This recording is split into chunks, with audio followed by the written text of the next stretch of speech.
ఎంతమంది ఎన్ని రకాలుగా మాట్లాడినా దేవుని సత్యం, దేవుని వాక్యం స్థిరంగా ఉంటుంది, నిలకడగా ఉంటుంది.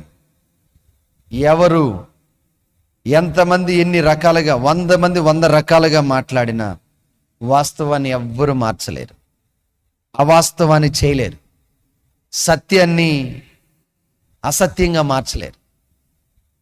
ఇంకో మాట చెప్పానా, సత్యాన్ని నమ్మిన వాళ్ళని కూడా ఎవరు మార్చలేరు.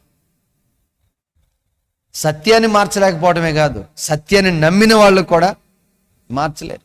వాళ్ళు కదిలిపోరు, వాళ్ళు చెదిరిపోరు, వాళ్ళు ఊగిపోరు, వాళ్ళు గాలికి అటు ఇటు కొట్టబడేవారుగా ఉండరు. సత్యం ఎంత బలంగా ఉంటుందో వాళ్ళు కూడా అంతే బలంగా ఉంటారు. సత్యం ఎంత స్థిరంగా ఉంటుందో సత్యాన్ని నమ్మిన వాళ్ళు, సత్యముగా ఉన్నవాళ్ళు, సత్యాన్ని అనుసరిస్తున్న వాళ్ళు